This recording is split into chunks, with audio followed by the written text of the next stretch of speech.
नमस्कार, Chanakya IAS academy के daily current affair session में आपका स्वागत है। आज है 25 सितंबर और 25 सितंबर से जितने भी महत्वपूर्ण प्रश्न बनते हैं हम उन पर चर्चा करेंगे। हमारा आज का पहला प्रश्न है, हाल ही में पीएम मोदी द्वारा कहाँ अंतर्राष्ट्रीय क्रिकेट स्टेडियम की आधारशिला रखी गई है? नई दिल्ली, गांधीनगर, वाराणसी या फिर अहमदाबाद? तो अभी हाल ही में वाराणसी में अंतर्राष्ट्रीय क्रिकेट स्टेडियम की आधारशिला रखी गई है। पीएम नरेंद्र मोदी ने उत्तर प्रदेश के वाराणसी में पहले अंतर्राष्ट्रीय क्रिकेट स्टेडियम की आधारशिला रखी। वाराणसी के गांजरी में प्रस्तावित क्रिकेट स्टेडियम की वास्तुकला पवित्र शहर की समृद्ध विरासत और भगवान शिव से जुड़ी चीजों की याद दिलाएगी। छठे अर्धचंद्र के आकार की होगी, जिस पर भगवान शिव का मुकुट होगा, जबकि फ्लड लाइटें त्रिशूल के आकार की होंगी। यह स्टेडियम 450 करोड़ रुपए की लागत से 30 एकड़ क्षेत्र में बनाया जाएगा। हमारा आज अगला प्रश्न देखेंगे, हाल ही में किस देश ने रेलवे के सिग्नलिंग सिस्टम को विकसित करने के लिए भारत के इरकॉन इंटरनेशनल लिमिटेड के साथ एक अनुबंध किया है? बांग्लादेश, नेपाल, श्रीलंका या फिर भूटान? तो अभी हाल ही में श्रीलंका ने भारत के इरकॉन इंटरनेशनल लिमिटेड के साथ एक अनुबंध किया है। श्रीलंका के परिवहन और राजमार्ग मंत्रालय ने श्रीलंका रेलवे के साथ सिग्नलिंग सिस्टम के डिजाइन, टेस्टिंग और कमीशनिंग के लिए भारत के इरकॉन इंटरनेशनल लिमिटेड के साथ एक अनुबंध पर हस्ताक्षर किए हैं। इरकॉन इंटरनेशनल लिमिटेड द्वारा मार्च 2009 में श्रीलंका में अपना परिचालन शुरू किया गया और विभिन्न प्रोजेक्ट्स को पूरा किया गया था। हमारा आज अगला प्रश्न देखेंगे, हाल ही में भारत के चुनाव आयोग द्वारा युवा मतदाताओं को शिक्षित और प्रेरित करने के लिए लॉन्च की गई कॉमिक बुक का नाम क्या है? चाचा चौधरी का चुनावी ज्ञान, चाचा चौधरी और चुनावी दंगल, चुनावी मैदान में चाचा चौधरी या फिर चुनाव और चाचा चौधरी?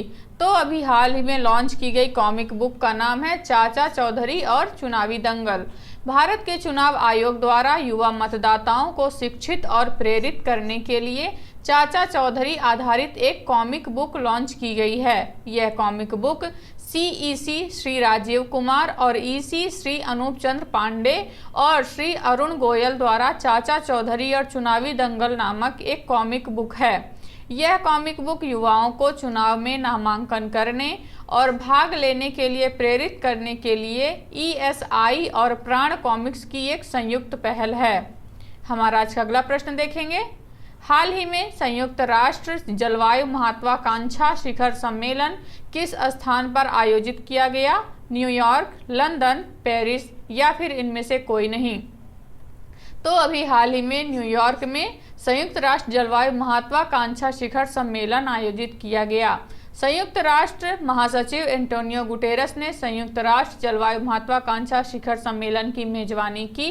इस शिखर सम्मेलन का मुख्य उद्देश्य 28वें कॉन्फ्रेंस ऑफ पार्टीज के हिस्से के रूप में जलवायु कार्रवाई में तेजी लाना है। हमारा अगला प्रश्न देखेंगे, निम्नलिखित में से कहाँ इंडो लैटिन अमेरिका सांस्कृतिक महोत्सव का चौथा संस्करण आयोजित किया जाएगा? नई दिल्ली, इंदौर, लखनऊ या फिर पुणे? तो नई दिल्ली में इंडो लैटिन अमेरिका सांस्कृतिक महोत्सव का चौथा संस्करण आयोजित किया जाएगा। इसका आयोजन भारतीय सांस्कृतिक संबंध परिषद द्वारा कोलंबिया, इक्वाडोर और चिली के दूतावासों के सहयोग से किया जाएगा। यह सांस्कृतिक महोत्सव सांस्कृतिक और शैक्षिक सहयोग की संभावनाओं पर विचार विमर्श करने के लिए भारत और लैटिन अमेरिका के प्रमुख हितधारकों को एक साथ लाएगा। हमारा अगला प्रश्न देखेंगे, हाल ही में किस बैंक द्वारा एमएसएमई के लिए neo for business banking platform launch किया गया है? Axis bank, HDFC bank, yes bank या फिर इनमें से कोई नहीं? तो अभी हाल ही में एक्सिस बैंक द्वारा neo for business banking platform launch किया गया है।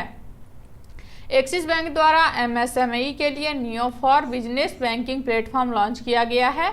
यह एक स्पेशल ट्रांजैक्शन बैंकिंग प्लेटफॉर्म है जो विशेष रूप से भारतीय सूक्ष्म, लघु और मध्यम उद्यमों के लिए तैयार किया गया है।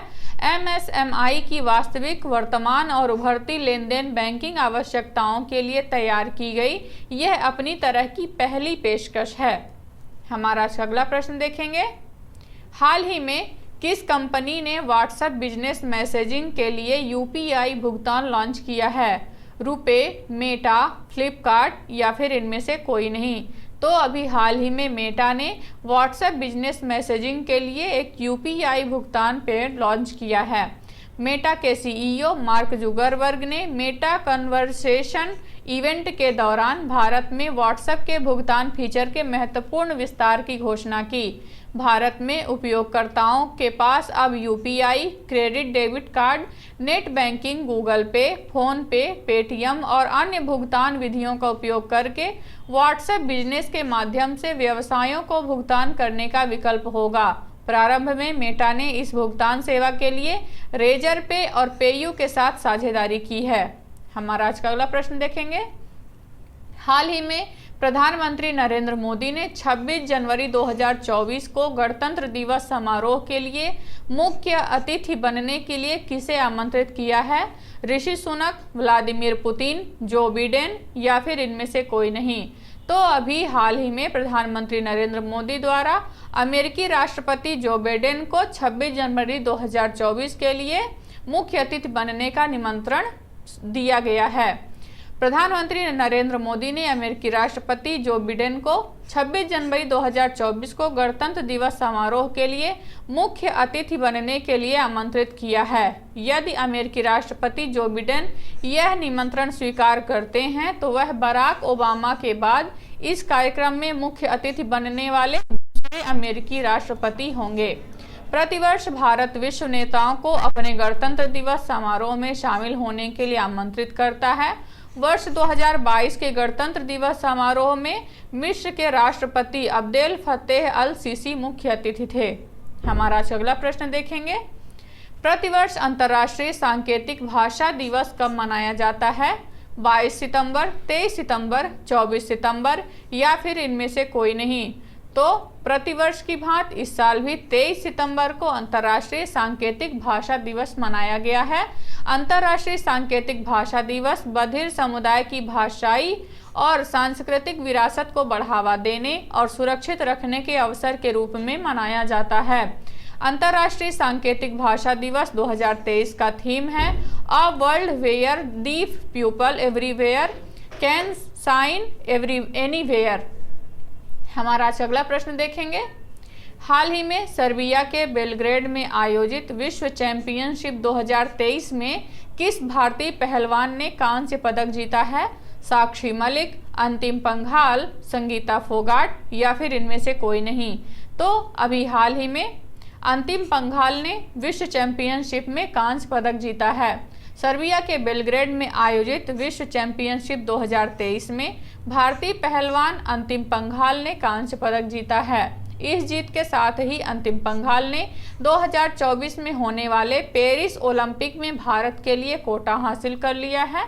इस उपलब्धि से विश्व चैंपियनशिप में भारत के कुल 23 पदक हो गए हैं, जिसमें 1 स्वर्ण, 5 रजत और 17 कांस्य पदक शामिल हैं। तो ये रहे आज के हमारे कुछ महत्वपूर्ण प्रश्न। आशा करते हैं चाणक्य IAS अकेडमी द्वारा चलाया जा रहा करंट अफेयर सेशन आपको पसंद आ रहा होगा। हमारे ऐसे और भी कंटेंट से जुड़ने के लिए चैनल को सब्सक्राइब करें और बेल आइकन दबाना ना भूलें। धन्यवाद।